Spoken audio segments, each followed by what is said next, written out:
बाबा जी की प्यारी सात संगत जी राधा स्वामी।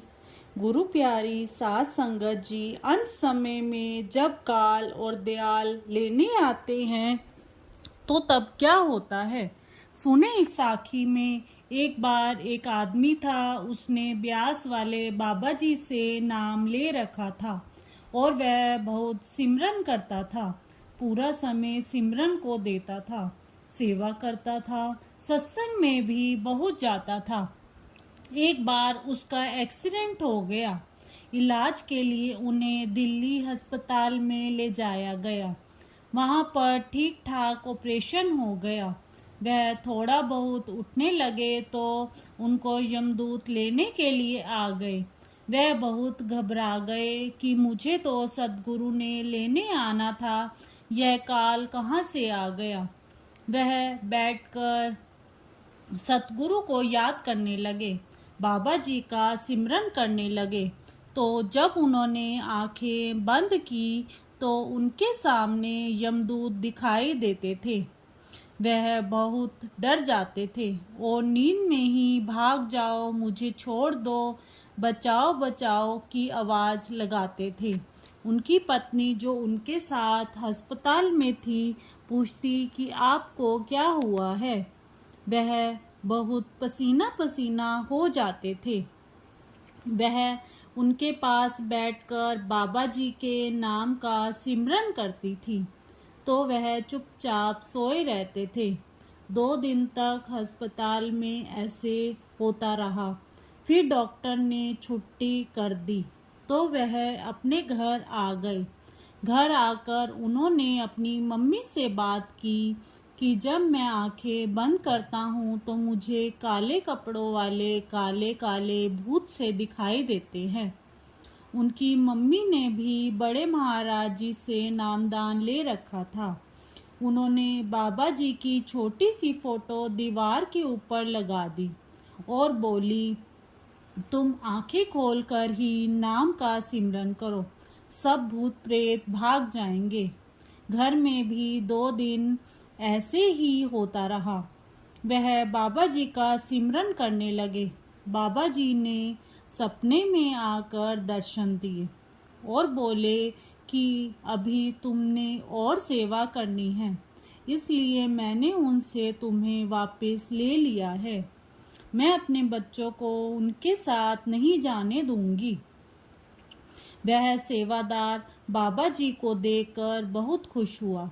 बाबा जी, मैं तो आपके साथ जाना था, मेरे को काल लेने आ गया। बाबा जी बोले, जिन लोगों को मैंने नामदान दिया है उन लोगों को मैं किसी को नहीं लेने दूंगा। वह सब मेरी प्यारी रूहें हैं और वह मेरी जिम्मेवारी है। मैं उनको अपने साथ ही लेकर जाऊंगा। लेकिन अभी तुम्हारे पास कुछ समय और है। तुम्हारी कुछ सेवा अभी बाकी रह गई है, उसे पूरा कर लो, फिर मैं तुझे लेने आऊंगा। सेवादार बाबा जी की बात सुनकर बहुत हैरान हो गया कि बाबा जी ने मुझे मौत के मुंह से बचा लिया और वह बाबा जी का बहुत शुक्र करने लगा। उसने सुबह सबको बाबा जी की बात बताई तो सभी बहुत खुश हुए कि आपको बाबा जी ने दर्शन दिए, कुछ और समय दिया कि आप सेवा और सिमरन कर सके। सभी घर वाले बाबा जी का बहुत बहुत शुक्र करने लगे। हजूर महाराज चरण सिंह जी फरमाया करते थे, सत्संग भजन की बाढ़ है। अगर हम पूरे गुरमुखों के सत्संग से जुड़े रहते हैं तो मन को ठोकर लगती रहती है, मन में नम्रता बनी रहती है और मन का झुकाव भजन सिमरन की ओर रहता है। जरा मन को ढीला छोड़ दे तो यह फिर उंगलियों पर बचाना शुरू कर देता है। अगर सत्संग में जाते हैं और भजन करते हैं तो सोने में सुहागा है। अगर भजन नहीं भी करते तो कम से कम कई प्रकार के पापों से तो बचे रहते हैं। अगर पत्थर पानी में घुलता नहीं तो सूर्य की तपश से तो बचा ही रहता है। अंधा बाग में जाकर फूलों की खूबसूरती भले ही ना देख सके पर उसकी खुशबू तो ले ही सकता है। संतों के सत्संग में जाने का सदा लाभ ही लाभ है, हानि कुछ नहीं है। ऐसे ही एक छोटी सी बात और आपके साथ साझा करना चाहते हैं। लॉकडाउन की बात है, ब्यास डेरे में सेवादारों के लिए एक दिन हलवा और एक दिन खीर बनती थी। लंगर में एक दिन चीनी खत्म हो गई तो सेवादारों ने चीनी का पता किया, उनको कहीं से भी चीनी नहीं मिली। हार कर उन्होंने जत्थेदार को कहा। जत्थेदार ने भी बहुत जगह पर फोन किया लेकिन कोई इंतजाम नहीं हुआ। हार कर उन्होंने बाबा जी से बात की तो बाबा जी ने कहा, नदी के किनारे जो रेत पड़ी है उसको बोरी में भर कर ले आओ। दो सेवादार गए और वहां से बोरी भर कर ले आए।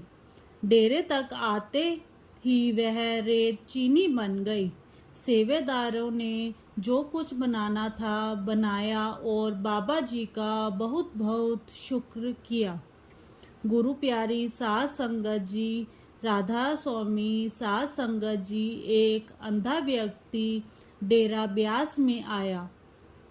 उसकी वहां पर कुछ सेवादारों से मुलाकात हुई और एक सेवादार ने उस व्यक्ति को पंडाल में ले जाकर बैठा दिया। उसने बाबा जी का पूरा सत्संग सुना और सत्संग सुनने के बाद वह उस सेवादार को कहने लगा कि मुझे आपके गुरु से मिलना है, कृपया आप अपने गुरु से मुझे मिलाएं। उस सेवादार ने कहा कि आज सत्संग बहुत ज़्यादा है, आज आपका उनसे मिलना नहीं हो पाएगा। आप ऐसा करें, आज रात यहीं रुक जाएं, कल का सत्संग सुनकर ही जाएं। आज रात आप मेरे पास ही रह लें। उस अंधे व्यक्ति ने वैसा ही किया। अगले दिन फिर वह सत्संग सुनने पंडाल में गया। उस सेवादार ने उस अंधे व्यक्ति को पंडाल के साइड में बिठा दिया। उसने वहां सत्संग भी महाराज जी का सुना और उस सत्संग में भी महाराज जी ने नामदान की बात ही बताई, नामदान की अहमियत बताई तो उसके अंदर तड़प लग गई कि मुझे भी नामदान लेना है। वह सत्संग सुनते सुनते रो रहा था। उसकी आंखों में से आंसू टपक रहे थे तो उससे रहा नहीं गया तो वह नामदान लेने के लिए लाइन में लग गया। तो सेवादारों ने उसे निकाल दिया और कहा कि आपकी आंखों की ज्योति नहीं है, इसीलिए आपको नामदान नहीं दिया जा सकता। उस अंधे व्यक्ति ने कहा कि अगर ऐसा है तो मुझे अपने गुरुजी से मिलाएं, मुझे उनसे बात करनी है। बाबा जी के सामने पेश किया गया तो महाराज जी ने भी यही बात कही तो उस अंधे व्यक्ति ने कहा कि फिर ऐसा करो, जहाँ पर मुझे नामदान मिल सकता है वहाँ पर मुझे भेज दो। महाराज जी ने उसकी यह बात सुनकर उन सेवादारों को कहा कि भाई इसे पीछे ले जाकर बिठा दो। वैसा ही किया गया, उसे पीछे जाकर बैठा दिया गया। जब बाबा जी ने सभी संगत को नामदान दे दिया तो आखिर में उसे कहा, भाई उठ खड़ा हो। वह खड़ा हो गया और उसे कहा कि मेरी तरफ देख, यह चेहरा तेरे काम आएगा। जब उसने आंख उठाकर देखी तो उसकी आंखों की ज्योति आ गई। उसने महाराज जी को देखा। महाराज जी ने कुछ वक्त के लिए उसे आंखों की ज्योत दे दी और साध संगत जी जो गुरु बाहर की ज्योत दे सकता है, अंदरूनी ज्योति भी दे सकता है। कुछ अभ्यास करने के बाद वह अंधा व्यक्ति ज्ञान को प्राप्त हुआ। उसकी अंदर की आंख भी खुल गई। उसने सब जान लिया। तो जब वह एक बार महाराज जी का सत्संग सुने दोबारा डेरा ब्यास में आया तो सत्संग सुनते सुनते बीच में खड़ा हो गया और कहने लगा, महाराज जी, मुझे आपसे अर्जी करनी है, कृपया मेरी बात सुने। महाराज जी ने कहा कि भाई, इतनी जल्दी कहाँ क्या है, बैठ जा। लेकिन कुछ देर बाद वह फिर खड़ा हो गया और कहने लगा, महाराज जी, रहा नहीं जाता, मुझे बात करनी है। महाराज जी ने कहा कि ले भाई, चल ले, जो तुझे बंदूक चलानी है। सारी संगत को कहने लगा, मेरे भाई बहनों, यह कोई इंसान नहीं, यह पूर्ण संत गुरु रब है। इंसान मत समझना। मैं आपको अपनी कहानी बताता हूँ।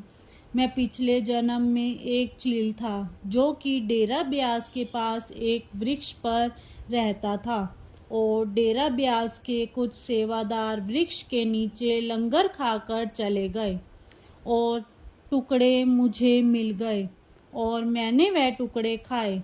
खाने के बाद उराड़ी भरी तो वह रेलवे लाइन पर एक कुत्ता जो कि घायल पड़ा हुआ था, तो मैंने देखा कि मुझे मांस मिल गया, क्योंकि हम चील जात को मांस बहुत पसंद होता है। तो मैंने सबसे पहले उसकी आंखें खाई। इसी कारण मुझे इस जन्म में आंखों की ज्योति नहीं मिली, लेकिन मेरे सतगुरु ने मुझे सब दे दिया जो मुझे चाहिए था।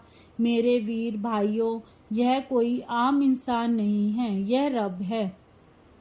इनको तुम इंसान मत समझना। राधा स्वामी। अगर साखी अच्छी लगी हो तो चैनल को सब्सक्राइब करें। राधा स्वामी।